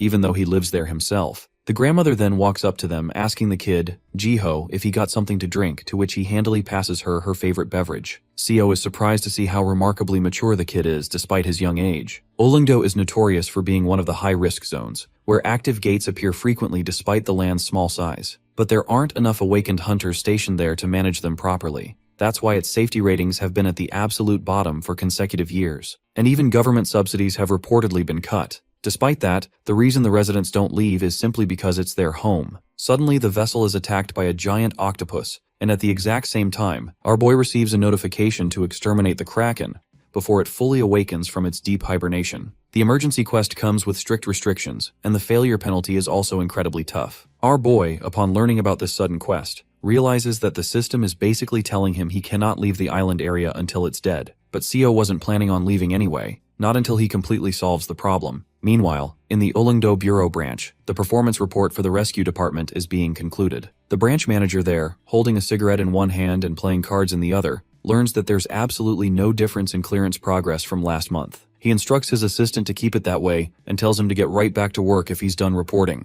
A guy, who turns out to be the branch manager's younger brother, Do Hyeon, reminds him that the rescue chief position was supposed to be given to him. That's when his brother reveals to him that on Chief Bak Guangsu's direct orders, some outsider arriving tomorrow has taken the spot instead. The branch manager further reveals that the newcomer is the exact same guy who recently messed with the Overcross Guild. His brother, feeling enraged, questions if Director Bayek Junhwan sent him here to spy on them, but that's not the case. Nonetheless, the supervisor states that Overcross and them, they basically scratch each other's backs, so they have to look out for each other's mutual interests. Hence, he advises his little brother to give our guy a very warm welcome when he arrives tomorrow. Furthermore, he secretly declares that if Du Haiyan makes him disappear from the island completely, they'll get a massive reward from Overcross, and the vacant rescue chief position will be his anyway. In a brief flashback, we see the headquarters chief warning Seo of the plenty of systemic problems Ulungdo is facing right now. But the first major mess he warns him of is within the rescue department itself, specifically the Ulyungdo branch manager, Cha Seok-hyun. He keeps the closest eye on the rescue department.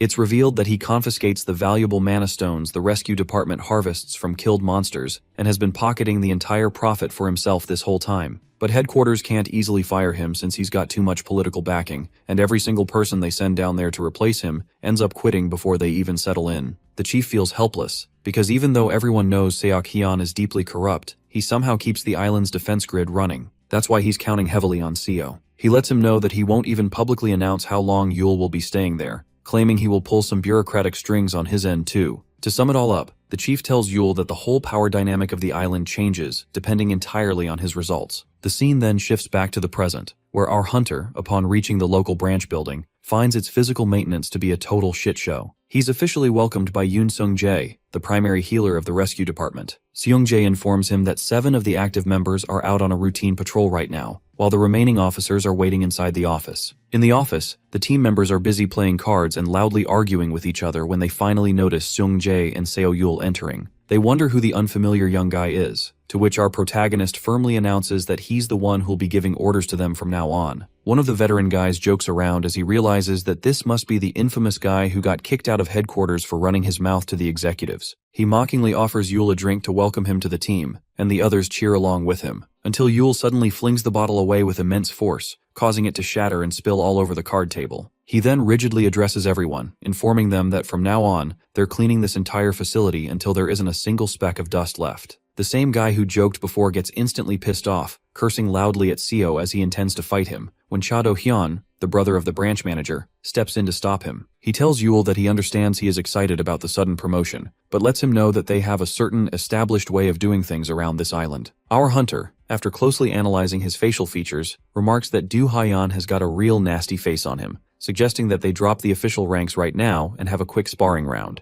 Du Haiyan reminds him that Yule is officially registered as a D rank, ensuring if he's still up for the beating. Seo claims he will leave the island without a single word if he loses, while for Du Haiyan, he suggests that he better head straight up to the hospital afterward, because with a broken face like that, the local townspeople might mistake him for a monster. The other squad members couldn't help but burst out laughing, infuriating the branch manager's brother even more. He curses loudly before intending to land a heavy punch on Seo, but he is punched brutally across the jaw instead. He groans in immense pain as Yule tells him that today's the absolute last time he'll ever have to use his bare fists on him, because he's sure that after this, Do-hyun won't even dream of talking back to him again. Du Haiyan blindly leaps at him in a rage, but he is hit again and again by Seo's precise counters until he's finally quiet on the floor. Now that the most rebellious bastard in the office has quieted down, Seo turns to ask the others if there's anyone else who wants a piece of him. The remaining hunters feel deeply intimidated, not daring to challenge Seo's monstrous physical speed. While they stand frozen, he calmly orders the healer to fix the ugly bastard up. In another building, we see the branch manager, Cha Seok-hyun, busy playing cards when a subordinate rushes to him, intending to inform him of something. Seok-hyun angrily reminds him that he explicitly told him not to disturb his game, to which the guy quickly apologizes, revealing that the matter is urgent. He whispers the news of his brother's defeat into Seok-hyun's ear, catching him completely by surprise. Meanwhile, back in the office, our boy instructs them that as long as they are on the clock, they are to think about absolutely nothing but saving civilian lives. What they choose to do after work hours is none of his concern. When no one answers him right away, Yule angrily demands that they state their answer. To give them real financial motivation to work properly, he claims he will personally speak to the higher-ups at headquarters to secure a 15% salary increase for all of them. Upon hearing the news of a raise, the local hunters are in absolute shock, wondering if that's even administratively possible. Yule, knowing that this is a high-risk monster zone and considering the calamity that's coming, is fully confident the Bureau will approve the emergency budget. But first, he believes that their work ethic needs to change. For that, he tells them to be geared up and ready for tomorrow's field shift. His attention is suddenly diverted when Cha Seok-hyun shows up at the doorway, letting out a laugh and saying that he's looking forward to seeing that raise approved. With that, he introduces himself as the branch manager, wondering if his boys have given the new chief a sufficiently warm welcome. Yul remarks that it was a very intense welcome, especially the part from Cha Do-hyun. He wonders aloud what brought the branch manager all the way down here, to which Seok-hyun clarifies that the rescue department is a division he personally oversees, implying heavily that he can stop by whenever he pleases, with or without an official reason. He states that he's just here to introduce himself for now, but if Yul needs any logistical support in the future, he should let him know, and he'll help him out as much as he can. Our hunter completely passes on the polite offer, letting him know that the branch manager was so busy playing cards all day that he probably didn't read the latest urgent message sent from the Central Bureau. It's revealed by Yul that as of today, Ulleungdo has been officially declared an active disaster zone. In a state of emergency, certain essential departments can operate entirely independently of local branch managers. That's why a CO firmly declares that from now on, the rescue department will answer only to him. Hence, the corrupt branch manager has only one job left to do today, and that is to get the hell out of his office. Active gates appear across all sorts of unpredictable terrain. That's why you can't rely on standard textbook raid formations here. You have to adapt your strategy to the immediate environment, and that's exactly what Seo Yul is doing. The hunters under his command are a bit skeptical about his bizarre commands, not entirely sure if it's going to work in the field. Our guy believes that it might look weird to them, but he has an item that shows exact monster coordinates. Hence, he suggests that they just deal with his directions. However, it seems that's not their main problem. Their primary concern is that their only 2 ranged damage dealers are placed on the absolute front line, and CO has turned every other dealer except the healer into a pure defensive tanker. There's a high possibility that they all get instantly wiped out if something goes wrong with the front line. According to Yule, with this few people currently available, this customized bottleneck formation is the only mathematical way to minimize team casualties. Therefore, he tells everyone to stop worrying and get ready since the monsters are coming. The local hunters don't see anything in the sky yet, while CO accurately informs them that the target is northwest 43 degrees, altitude 50. He instructs the ranged hunters to aim and fire, and the attacks hit perfectly on a hidden flock of harpies, taking them down all at once. The hunters are in utter disbelief at the perfect call, but they are quickly told to focus on preparing for the second oncoming wave. CO confidently assures them that he won't even let the monsters get close enough to touch them. Later, in the branch manager's office, the performance report for this month reveals a staggering 98% quest success rate and an 85% increase in civilian trust. Seok-hyun can't believe how our hunter managed to completely double the branch's efficiency results in just 1 month. He can't help but wonder if that's why the old man Bak Gwang-soo backed him so heavily for this position. He finds his brother, Do-hyun, to be a massive problem too, since he's not even managing his subordinates anymore. Seeing Do-hyun train out in the yard all alone, Seok-hyun wonders why his brother is down there training right alongside the rookies team. Just then, he receives director Baek Jun-hwan's call on his private line, the one he's been desperately waiting for. The director seems to be fully aware of the massive systemic changes Ulleungdo has gone through since Seo arrived, expressing his executive concern over Seok-hyun's slipping position. Seok-hyun is glad that he's aware of it, wondering if the director could help bail him out just this once. To his surprise, Jun-hwan politely refuses to assist him, reasoning that they need to keep a very low profile regarding the island's finances for now. The branch manager implies that it would be a massive financial loss for the director too if Yul's corporate influence grows any further. The director believes it would be a shame if they couldn't do business anymore, but as long as Seo stays in Ulleungdo for his mandatory 6-month dispatch, he thinks things will settle fine. It seems that Seok-hyun wasn't previously aware of the exact 6-month duration of the dispatch, which triggers his anger even more. Jun-hwan, looking at the data, believes that the duration doesn't seem to matter much anyway. Hence, if Yul settles in there and cleans up the active gates, he thinks it'll actually be better for their long-term security. Frustrated, the branch manager states that the director acting like this doesn't affect his survival plan at all. He bitterly asks the old man if he thinks he's just going to step down quietly about the fact that he's been secretly dealing with the Overcross Guild behind the Bureau's back. The director coldly warns him to do whatever he wants, provided he can actually handle the lethal consequences of threatening him. Seok-hyun instantly realizes his mistake and nervously apologizes, while the old man tells him to watch his mouth from now on. That is, if he's even still alive in that manager position by the end of the month. The branch manager feels like he's going to lose absolutely everything at this rate, not knowing what move to make next. Moreover, the compliance auditors at headquarters are already requesting another formal financial investigation into his branch. At this critical point, he realizes that elimination is the only way left if he wants to survive. Director Bayek cuts the call and politely apologizes to the person sitting across from him in his office, who is a powerful foreign hunter named Reika, saying that a little local pest was being quite annoying. He confirms that her next deployment location is Ulleungdo Island 2, before asking her for a small private favor since she's heading down there anyway. On the other hand, back at the training grounds, Seo catches everyone's attention in order to introduce them to his invited associate. Jang Gun-soo gives his introduction first, revealing to the squad that he's a ranking master from the Korea Martial Arts Association, and that he's going to be leading today's advanced mana manipulation training for the rescue team. Everyone is incredibly excited about the fact that they're going to learn real martial arts from a peer of the legendary S-class hunter, Kang Tae-san. Jun-soo announces that he'll be teaching them the Yupa style today, a specialized martial technique that uses internal mana to disperse physical impact. He gives them a live demonstration, alongside teaching them that if they can harness the natural flow of mana, they can block basic monster attacks as shown, because most ordinary hunters mistakenly think mana is only meant for active skills. Geun-soo encourages them to come up and try it themselves, and Cha Do-hyun is quick to volunteer, arrogantly assuming that it looks pretty simple. He decides to give it a shot, but the next thing we see is him getting knocked down and beaten up again and again by the master's smooth counters. Seo lets everyone know that it's not nearly as easy as it seems, since even a high defense type got completely knocked down. With that, he instructs everyone to split up and start their daily training sets. After a while, we see our hunter thanking Geun-soo for coming all the way out to the island, to which the master thinks it's nothing, and is glad that the local hunters are working much harder than he originally expected. However, out of all of them, he finds one specific man's potential different. Yul reveals that the man is their main defensive tanker, Han Kang-moo.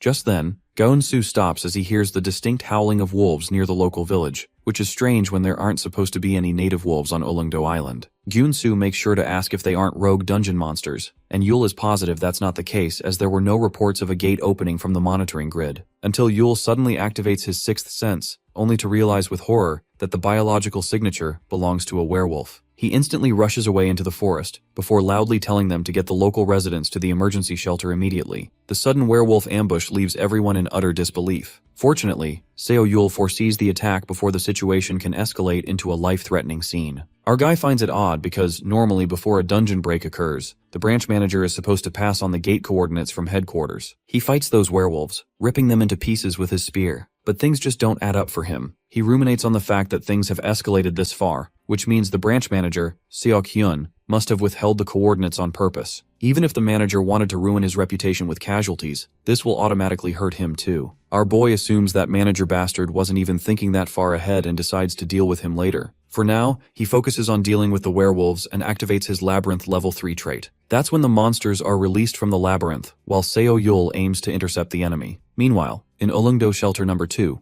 the rescue department protects the gate and heals the injured workers. The violent werewolves try to break through the shelter gates, and the guy warns the rescuer, Sung-jae, that the first defense barrier is about to collapse. Sung-jae freaks out because the first barrier broke too soon. The hunter then commands Seung-jae to get behind the second barrier since the wolves are breaking through faster than they anticipated. He then suggests that they should head out through the emergency exit and try another shelter. However, Sung-jae insists that the situation will be the same everywhere else, and since the manager isn't here, it's up to them to handle this. While the wolves are about to force their way in, Sung-jae, amid the risks, becomes determined to handle the situation. To think rationally, even the manager, Seo Yul, can't protect the shelter alone because all 4 shelters have been ambushed by the werewolves. For this reason, Seo Yul left the hunters in charge to look after the shelters, while he himself went to stop the gate. The other rescue hunter feels like they'll die here, but Seung-jae tells him not to worry since they've got some basic attack skills that are enough for survival. Seung-jae ponders that he only started feeling hope in the rescue department after manager Seo Yul arrived. That's the very reason he gave his all in the training sessions. With that, the wolves frantically barge in, breaking through the gates, while Seung-jae feels pumped up because he's not the same person he was before. A surge of energy rushes through him, and he's ready to fight the wolves head-on.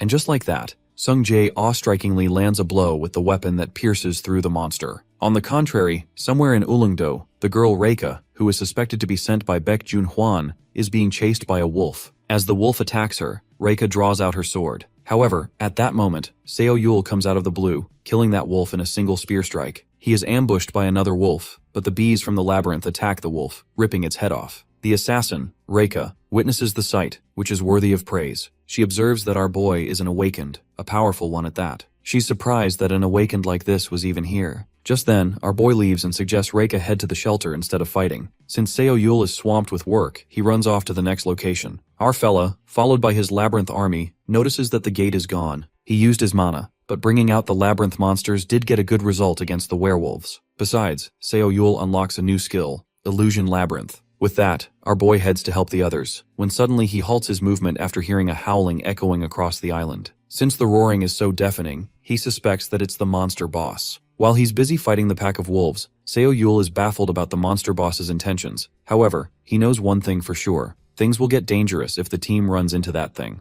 In that case, Seo Yul sends his soldiers, ordering the Swarmfit army to split in half and help the shelters. After that, our hero thinks it's the right time to pull out his secret weapon out of the labyrinth, who turns out to be a gigantic hornet, Vespa. The scene switches to the ship, where the residents appear terrified as they try to stay discreet while a rescue hunter, Chado Hyun, alone stands guard. The hunter can sense a malicious and formidable intent creeping in. That's when an inexplicable scenario occurs as the giant wolf sneak attacks the hunter. Chado Hyun regrets playing a role that doesn't suit him since he nearly bit the dust just now. Witnessing the boss wolf smash the ship like that, he deduces that its goal is clearly to keep the residents from escaping the island. The boss wolf possesses terrifyingly strong power that is about to trample that hunter. If that's the case, the hunter already accepts that he's going to die, and there's only one thing he can do. He keeps the boss wolf distracted so that the residents can run to save their lives. The hunter then activates the skill Taunt of Fury, thinking that he went kind of easy on this filthy boss bastard. In reality, Hunter Chado Hyun is just trying to buy some time for the residents to get away. However, in that split second, the boss lands a single blow that makes the hunter soar away with brute force, and it seems that it's the end for him. The boss wolf grabs Chado Hyun, who has been going through hell. At that moment, he questions himself.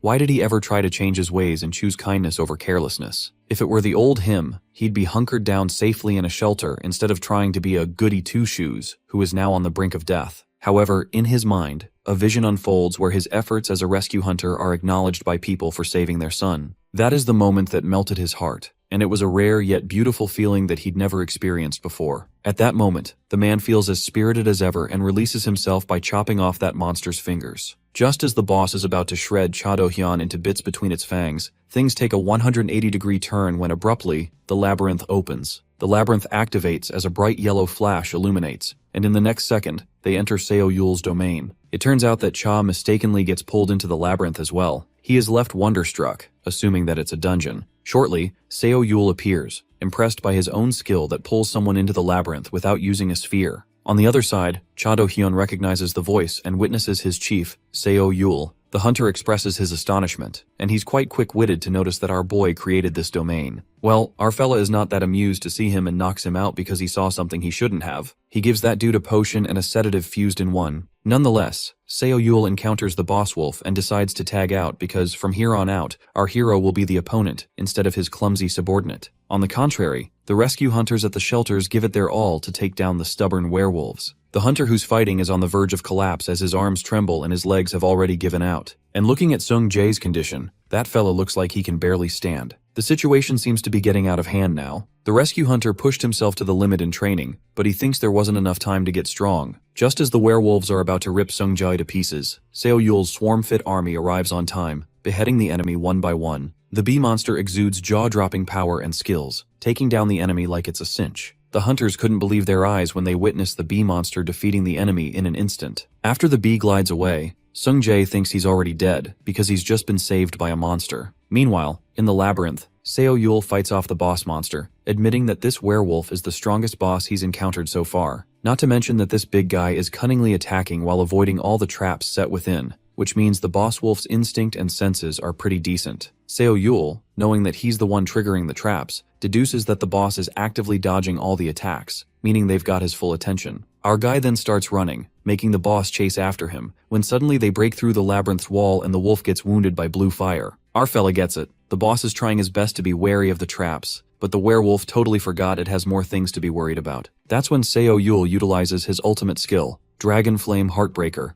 and a torrent of flames bursts forth, creating a giant hole in that werewolf's body. With that, the boss is brutally killed at the hands of our boy. Now with the gate closed and the boss defeated, all that's left is to clean up the stragglers. On the island, the Labyrinth army is taking down the rest of the werewolves. On the other hand, the subordinates from the surveillance division try calling out the branch chief since headquarters is calling for him. Strange enough, the branch chief does not respond at all, and the workers have been strictly ordered not to enter his room. But the situation seems to be spiraling out of control, so they have no choice but to barge into the room unannounced. With that, the girl musters up the courage to enter the room while the guy stays outside. He knows all about the manager's dirty play, and since the situation was resolved with 0 casualties, he thinks that stepping down will be the end of it. Suddenly, that guy from the surveillance division hears a noise, and upon entering the room, he witnesses the woman in a state of panic. It turns out that the branch manager had been murdered brutally, drenched in blood on the chair. Eventually, the night-long battle against the werewolves came to an end only when morning broke. While everything appears all right, it turns out that a new incident had occurred. They found the branch manager, Cha Seok-hyun, dropped dead in his office. A subordinate assumes that he might have been taken out by a werewolf, but judging from the scene, Seo-yul states that the place is too clean for that. Besides, manager Cha Seok-hyun was a B-rank hunter in his own right, so he had the capability to take down a wolf or two. This only leads them to suspect that the culprit is human, which triggers an even bigger question. Who on earth is the murderer? Seo-yul, witnessing how only the manager's thumbs were neatly severed, deduces that the murderer was likely a professional assassin for hire. Plus that assassin was hella skilled, given that the person left no traces behind. But to kill an awakened, they have to use mana nonetheless. With all these details in mind, our guy gives the surveillance department a heads up that they will get busy from now on. But before that, Seo-yul immediately asks them to bring him the island's entry and exit records for the past week. The scene switches to the assassin girl, Reika, who's been tied down by ropes, and an anonymous voice from across the door tells her not to think of freedom and asks her to discard her emotions. The voice accentuates that the only reason Reika exists is for him, the head of this family. We then witness an ominous black figure. He warns the girl that there won't be a second chance, addressing her as Sanagi Mika. Just then, the girl jerks awake after that nightmare, and getting startled, she realizes that it's been a while since she's dreamed. The scene then flips back to the Ulleungdo Island, where the subordinate informs Seo-yul that the news about Cha Seok-hyun's murder has already spread among the residents. Well, that news was bound to get out eventually, but our fella highlights the core issue.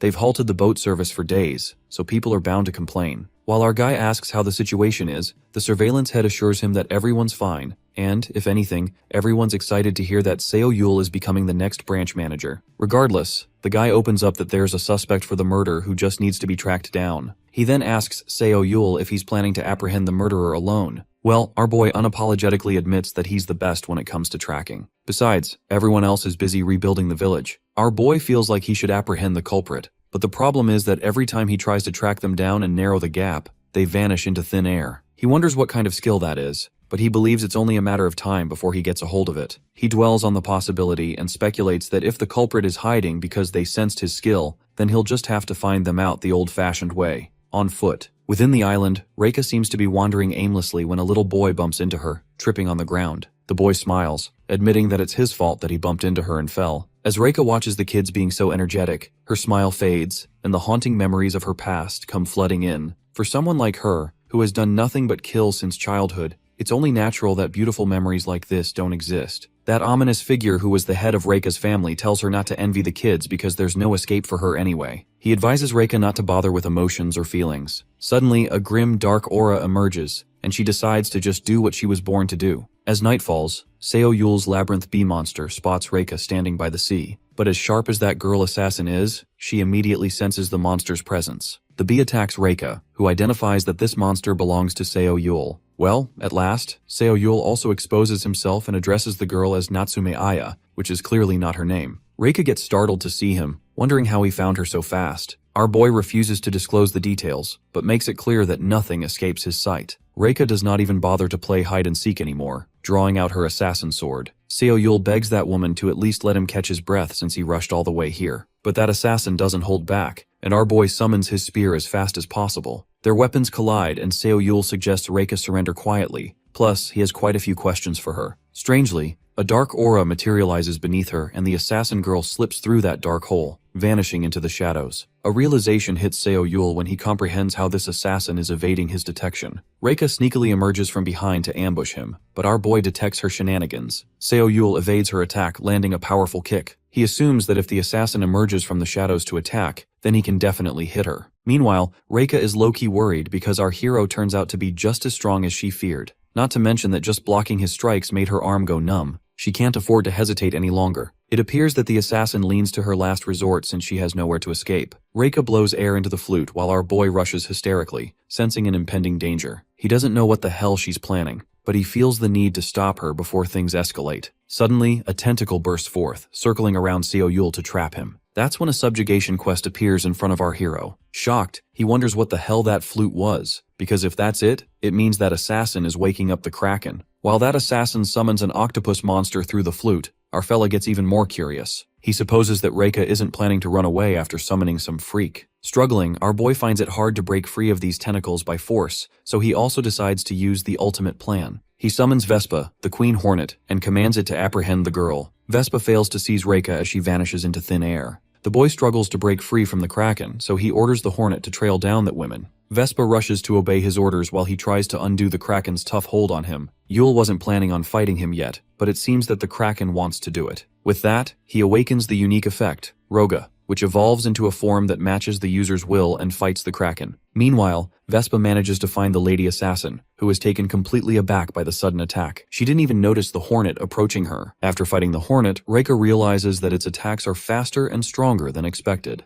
She wanted to take out her pursuer first, but now she has no choice but to ignore him and escape first. Vespa activates the Silent Sense, causing severe damage to Reika. She is in utter disbelief as to how a monster can use an assassination skill, and a sense-erasing one at that. She furiously rushes towards Vespa, warning her not to underestimate humans, when suddenly she finds it incredibly difficult to breathe. Her body feels like it's on fire, and that's when she realizes that she's been poisoned. Just as Reika thinks that it's her end, Seo gets there and whacks Vespa for trying to kill her when he clearly instructed her to subdue her. At that moment, he realizes that feeding her monsters and awakened criminals made her strong, which is great, but the problem is that she's developed too much of an ego. Reika refuses to believe that he defeated the Kraken, to which Seo lets her know that it ran away. Our guy reveals that he managed to land a solid blow at the Kraken while being inside the water. Moreover, he still had 2 more chances left, and catching her is his main priority right now, hence the reason he's here. The female assassin refuses to spill anything even after being caught. Yul figured as much, and even though he didn't want to use it, he has no choice if he wants to end this quickly. He activates the pheromone secretion, asking her if she's ready to cooperate yet. Reika is confused about what he's trying to pull until her heart starts beating faster. She wonders if it's another type of poison, but she feels so at peace despite her heart rate increasing. The female assassin accepts her fate as she realizes that she has nowhere left to run. Therefore, she chooses to trust Yul and tell him everything she knows. In exchange, she wants to be freed from these shackles. Our hunter judges that she has a complicated situation, hence he decides to help her out if she cooperates.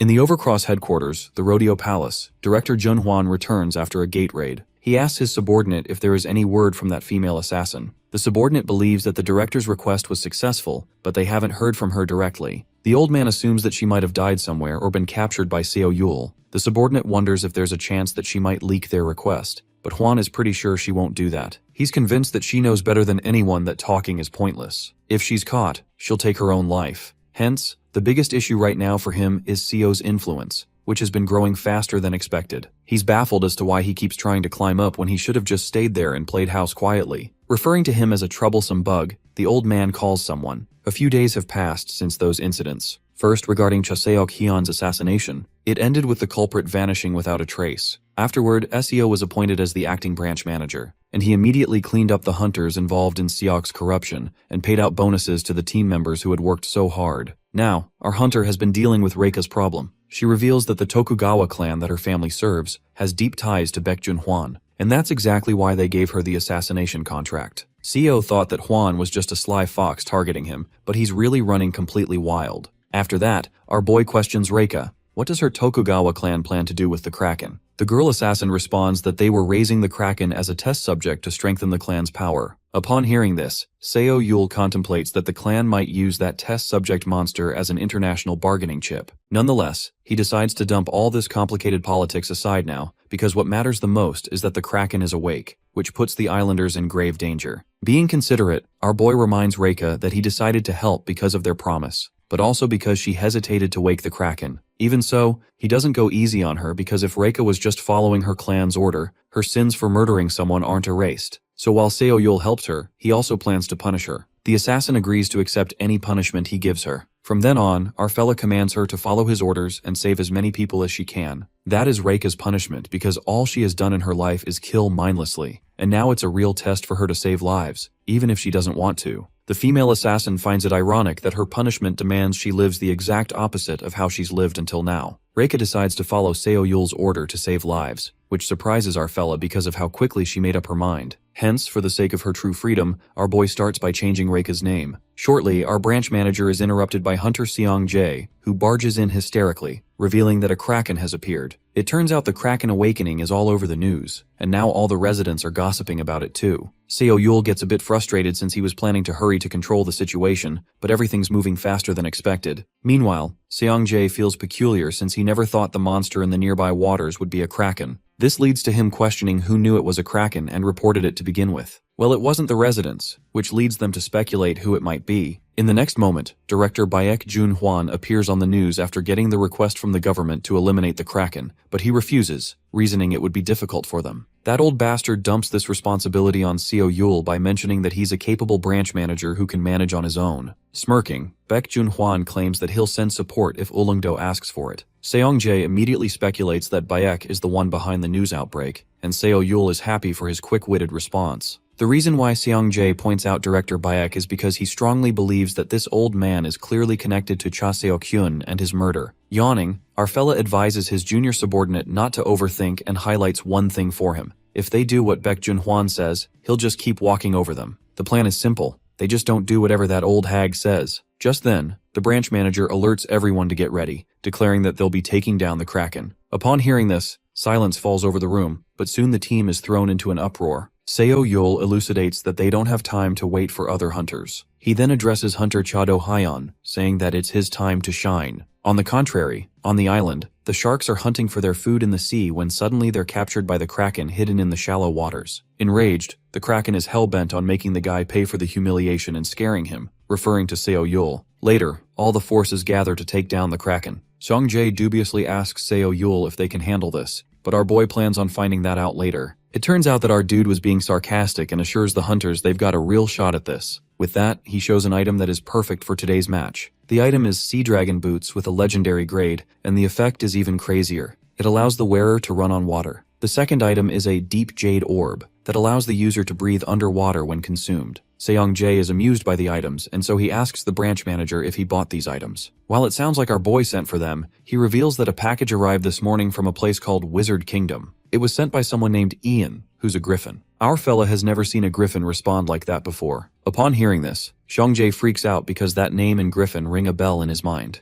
The hunter then unravels that Wizard Kingdom is a specialized item development guild, and Ian Graham is that guild's mysterious genius wizard. Even the items the rescue department uses were all made by Ian. Seo Yul is still baffled as to why Ian Graham would send him such rare items. Plus, he didn't even know the wizard was such a big deal. But Seong-jae expresses his curiosity, wondering why the wizard would send something to the branch manager. Well, that's when our fella mentions a note Ian sent him, which said that he just wanted to help as a fan. Just then, Cha Do-hyun calls out to the branch manager, who pumped him up by saying that it's his time to shine. While Cha activates his skill, Stench, in the water, he couldn't really understand how exactly he's shining. Our guy reveals that Cha Do-hyun's skill is the only way they can lure the kraken, and that's more than enough of a contribution. It's like he's using Cha as bait. Honestly, Seo Yul wanted to keep it safe, but since the flute, which was their only option to lure the kraken, is broken, he had to use Cha Do-hyun's skill, which is a crude method. Even so, if he keeps spreading this much stench underwater, the monster won't be able to resist and has to show itself whatsoever. Meanwhile, the other hunter curses Cha Do-hyun because the stench he's releasing is pungent. He wonders why Cha even has that skill, since it's a failed build. Upon hearing this, Cha Do-hyun asks him to shut up, but he really finds it impossible for the kraken to show up just because of his stench. While the boy is doubting his skills, the inevitable happens, and the kraken frantically materializes to the surface. Hence, mission accomplished. Cha Do-hyun nearly pisses his pants when he witnesses a massive tentacle bursting out of the water and calls out to the branch manager. Seo Yul immediately commands everyone to stand at their stations, and from this point on, their kraken hunt begins.